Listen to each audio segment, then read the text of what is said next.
നമസ്കാരം. കൊട്ടാരക്കര മീഡിയയിലേക്ക് സ്വാഗതം.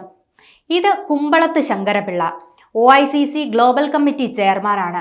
കഴിഞ്ഞ കുറച്ച് ദിവസങ്ങൾക്ക് മുൻപ് ഇദ്ദേഹത്തിന്റെ നേതൃത്വത്തിലുള്ള കമ്മിറ്റി പിരിച്ചുവിട്ടതായി ഒരു റിപ്പോർട്ട് വരുന്നു.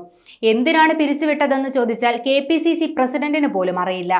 സത്യം പറഞ്ഞാൽ സാധാരണക്കാർക്ക് നേരിട്ടിടപെടാൻ പറ്റിയ ഒരു ഗ്ലോബൽ കമ്മിറ്റി ചെയർമാനായിരുന്നു ഇദ്ദേഹം ചെയർമാനായതിനു ശേഷമാണ് 9 വർഷങ്ങൾക്ക് ശേഷം OICCയിൽ മെമ്പർഷിപ്പ് ക്യാമ്പയിനും സംഘടനാ തിരഞ്ഞെടുപ്പും നടന്നത്.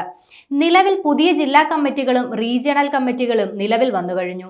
ഇനിയുള്ളത് നാഷണൽ കമ്മിറ്റി തിരഞ്ഞെടുപ്പും ഗ്ലോബൽ കമ്മിറ്റി തിരഞ്ഞെടുപ്പുമാണ്. അത്തരം സാഹചര്യത്തിലാണ് ഗ്ലോബൽ കമ്മിറ്റി പിരിച്ചുവിട്ടതായി KPCC പ്രസിഡന്റിന്റെ ഓർഡർ ഇറങ്ങുന്നത്. നിലവിൽ അമേരിക്കയിലുള്ള ഒരാളെയാണ് ചുമതലപ്പെടുത്തിയിരിക്കുന്നത്. ഗൾഫ് രാജ്യങ്ങളിലാണ് OICC നല്ല രീതിയിൽ പ്രവർത്തിക്കുന്നത്. അത്തരം സാഹചര്യത്തിൽ ഈ നിയമനം പുനഃപരിശോധിക്കേണ്ടതാണ്. സംഘടനയെ നല്ല രീതിയിൽ നയിച്ചുകൊണ്ടിരിക്കുമ്പോൾ യാതൊരു കാരണവുമില്ലാതെയുള്ള ഈ നടപടി തികച്ചും തെറ്റായിപ്പോയി. വ്യക്തിബന്ധങ്ങൾക്ക് വേണ്ടി നേതാക്കൾ എടുക്കുന്ന ഇത്തരം നിലപാടുകൾ പാർട്ടിക്ക് ക്ഷീണമാണ്.